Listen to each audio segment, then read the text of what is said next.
¿Alguna vez te has preguntado cuál es el secreto para poder hablar y actuar con sabiduría en cualquier situación? ¿Te gustaría descubrir cómo responde Dios cuando su pueblo lo cuestiona acerca de sus decisiones?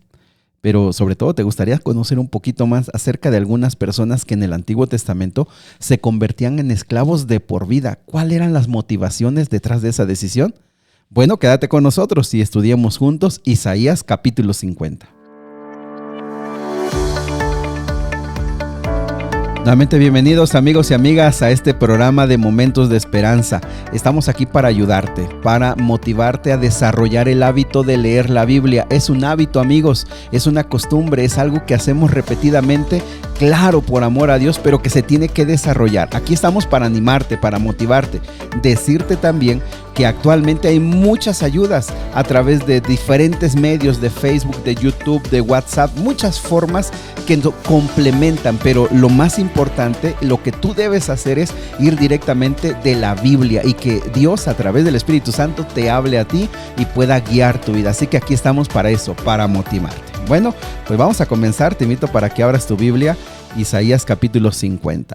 Este capítulo básicamente, amigos, se divide en dos partes. La primera, versículo número 1, habla de una queja que tiene el pueblo. El pueblo, y aquí se usa una comparación, como Dios siendo un esposo y el pueblo siendo una mujer, siendo la esposa.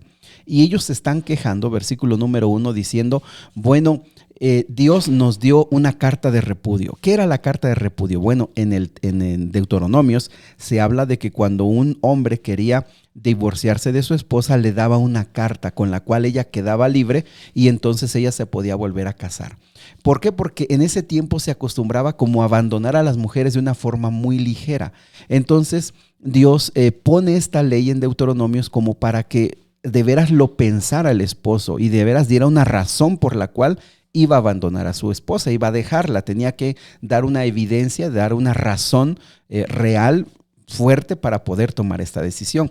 Pero aquí el pueblo, usando esta figura, dice, el Señor ya nos dio una carta de repudio, el Señor ya se olvidó de nosotros, el Señor, para Él ya nosotros no somos nada. Entonces, el versículo número 1 dice, ¿qué es de la carta de repudio de vuestra madre, con la cual yo la repudié?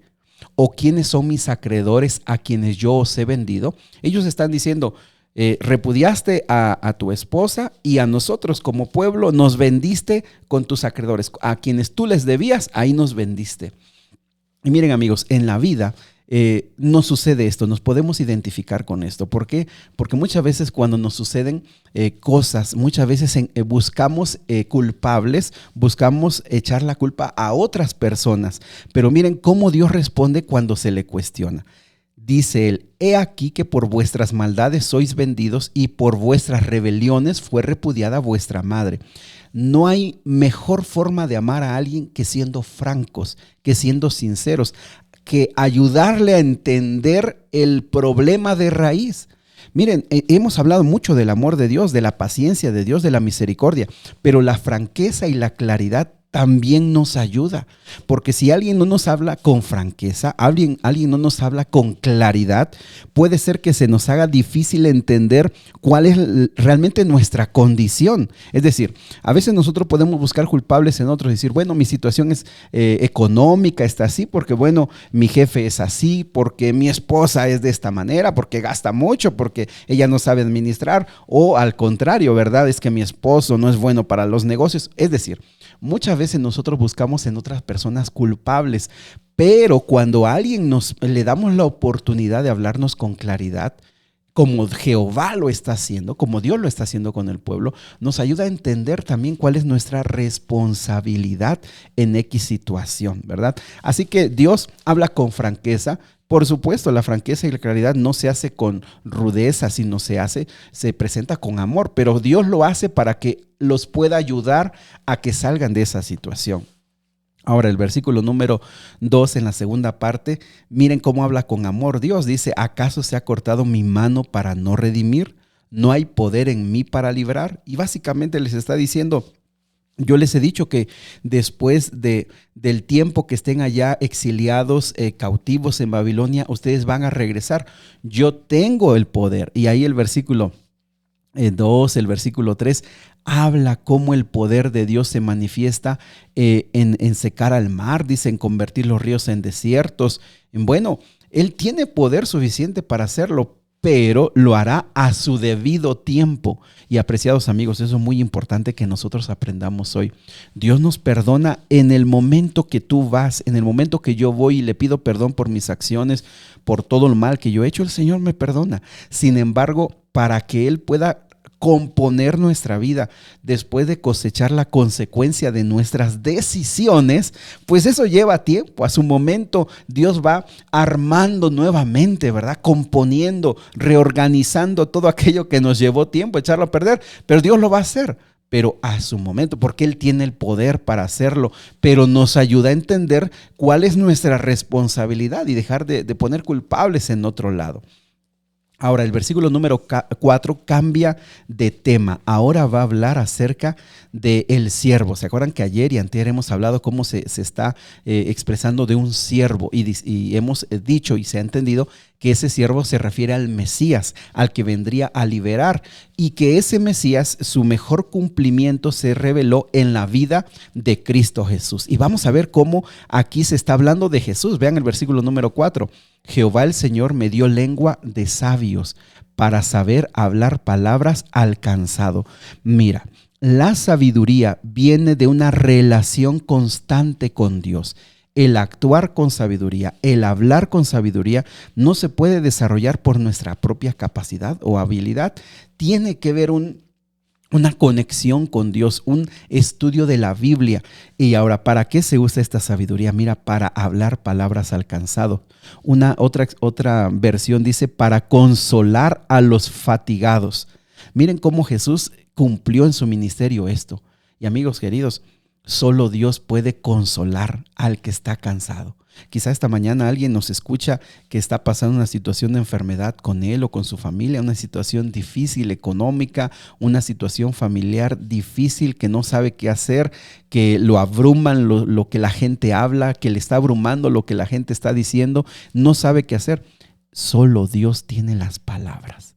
Solo Dios tiene las palabras para hablar al cansado, al fatigado, al enfermo, y lo va a levantar porque Él tiene esas palabras. Jesús lo hizo en su tiempo y ahora lo hace a través del Espíritu Santo. Pero vean cuál es el secreto. Versículo número 4. Despertará mañana tras mañana.